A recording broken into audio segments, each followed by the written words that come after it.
సంపాదించిన వ్యక్తులకు ఎప్పటికీ హార్ట్ అటాక్ రాదు, కానీ సన్న రైతులకు సన్నజనాలకు మాత్రం హార్ట్ అటాక్ వస్తుంది.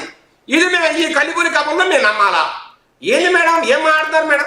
అయినా ఓకే సార్, ఆ రోజు ఏ రకంగా అయితే కథలు చెప్పి ఓదారు పెద్దలు చేశారో అప్పటి నుంచి అబద్ధాలు చెప్పడం, ఎదుటివాడి మీద బురద చల్లడం, ఎదుటివాడి మీద రకరకాలుగా దుమ్మెత్తిపోయడం, ఆ రకంగా వీళ్ళు అధికారం రావాలని ట్రై చేయడం.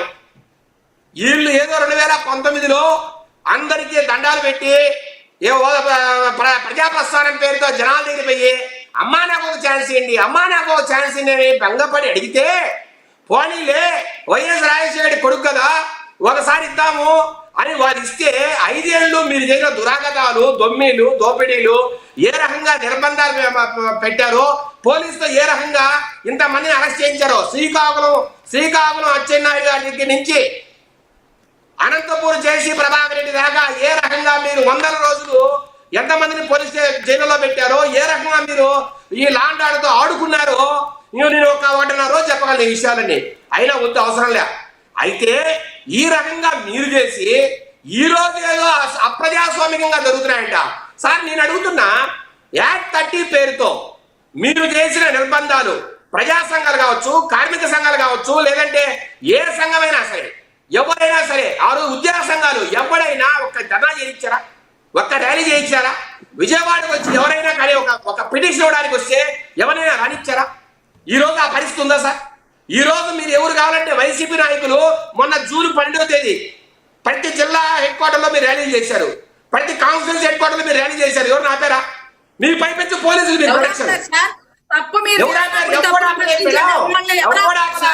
పైపెచ్చు పోలీసు ప్రొటెక్షన్, ఒక్కొక్క ర్యాలీకి 3-4 సీఏలు, ఎస్ఐలు, 100 మంది పోలీసులు మీకు ప్రొటెక్షన్. అది ప్రజాస్వామ్యం అంటే. ఈ రకంగా మీరు అంతకుముందు ఏదో సిగ్నేచర్ యాత్రలు పెట్టారు, ఏమే 1 కోటి సంతకాల పేరుతో ఉద్యమం చేశారు, అప్పుడు కూడా మీకు పోలీసులు ఏమైనా ఇబ్బంది పెట్టారా? ఇప్పుడు జగన్మోహన్ రెడ్డి గారు రకరకాల ఊర్లకు వెళ్తారు, ఎక్కడైనా ఎవరన్నా మేము ఇబ్బంది పెట్టామా సార్? అంతెందుకు సార్, వీళ్ళ సొంత కార్యకర్త ఆ సింగయ్య అనే వ్యక్తి అది దారుణంగా జగన్మోహన్ రెడ్డి కారు కింద పడి చనిపోతే దిక్కు దిగానే ఉందా? శేఖర్ రెడ్డి గారు ఒక్కటి చెప్పండి. శేఖర్ రెడ్డి గారు శేఖర్ రెడ్డి గారు టాపిక్ వేరుగా వెళ్తుంది. శేఖర్ రెడ్డి గారు, పవన్ కళ్యాణ్ పై కుట్ర చేసింది వైసీపీ, కుట్ర చేస్తుంది అన్న దానిలో వాస్తవం ఉందంటారా? మీకు ఎలా కనబడుతుంది సార్? ఇప్పుడు సమస్య ఎంత? ప్రశ్న రామని ఏం మాట్లాడాడు? బచ్చలకూరి జోసెఫ్. ఇప్పుడు మేడం గారు ఆమె ఎమ్మెల్యేగా పనిచేశారు.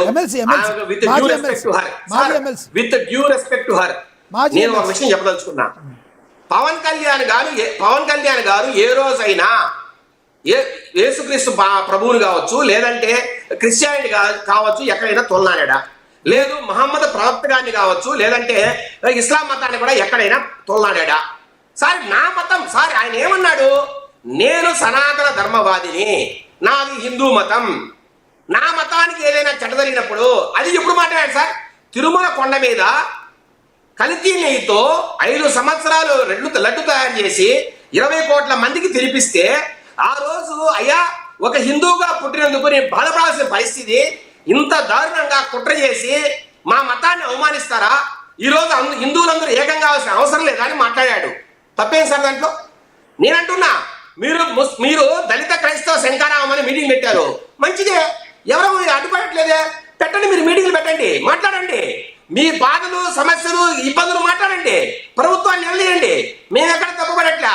కానీ ఆ నెపములో మేము ప్రభుత్వాన్ని కూలదోస్తాం, చంద్రబాబు నాయుడు గారి సంగతి తెలుస్తాం, పవన్ కళ్యాణ్ గారి సంగతి తెలుస్తాం, లేదంటే రఘురామకృష్ణరాజును 3 కోస్తే 3 రోజులకు అవుతాడు, రకరకాలుగా ఇట్లాంటి భావజాలంతో, అంటే ఒక కసి, ఒక విద్వేషం.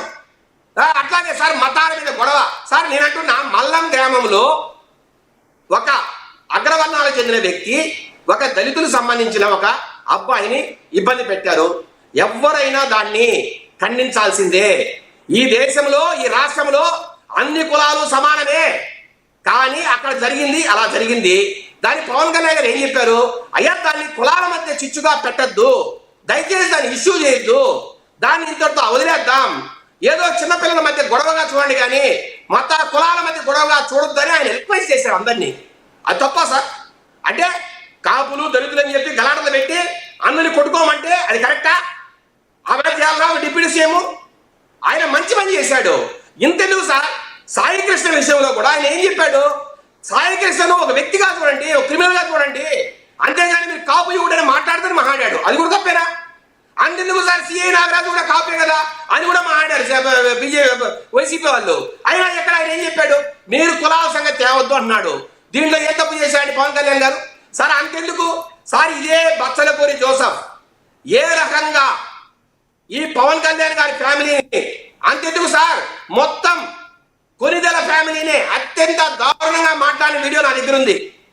మెగాస్టార్ కాదు, ఆయన మెగాస్టార్ అని మాట్లాడాడు చిరంజీవి గారిని. అట్లాగే పవన్ కళ్యాణ్ గారిని నీచాతి నీచంగా, అది అసలు నేను మాట్లాడలేని భాషది. ఒక వీడియో మీకు పంపిస్తా, మీరు కానీ దాన్ని ప్రసారం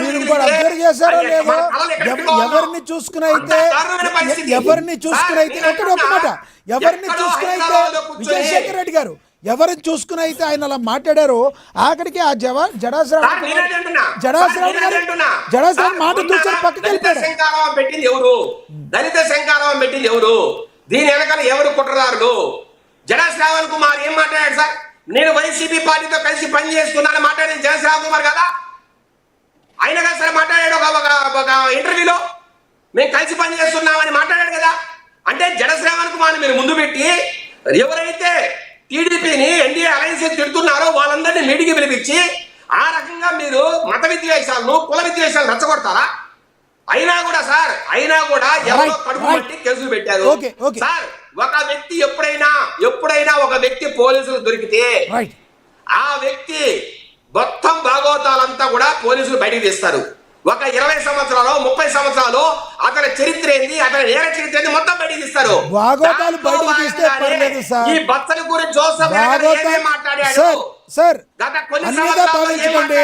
భాగవతాలు బయటికి తీస్తే పర్లేదు కానీ బాడీ కనబడకుండా చేయకూడదు కదా సార్, తప్పు కదా అది. శేఖర్ రెడ్డి గారు నా వాయిస్ కూడా మీరు వినాలి దయచేసి. అన్స్టాపబుల్ గా మాట్లాడుతున్నారు ఈ రోజు మీరు. భాగవతాలు బయటికి తీస్తే పర్లేదు కానీ బాడీ కనిపించకుండా చేయకూడదు కదా సార్. ఆ బాడీనైనా వాళ్ళకి ఇవ్వాలి కదా, అది తప్పే కదా. మీరు మీ కూటమి ప్రభుత్వం షిట్ వేసింది. వ్యవస్థలో కొంతమంది తప్పులు చేస్తారు.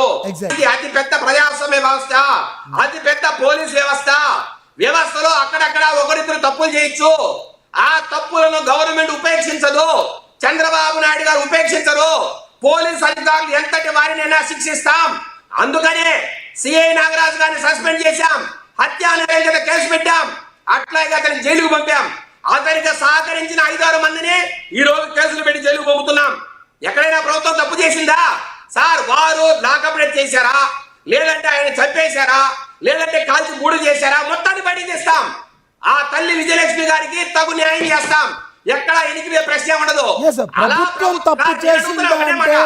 మీ 5 సంవత్సరాల గవర్నమెంట్ లో 17 లాకప్ డెత్లు జరిగితే ఏ రోజైనా ఏ పోలీస్ అధికారి మీదైనా మీరు కేసు పెట్టారా? శేఖర్ రెడ్డి గారు మీరు జైలు పంపించారా? ఒక సమాధానం చెప్పండి. హత్యాచారం కేసు పెట్టారా?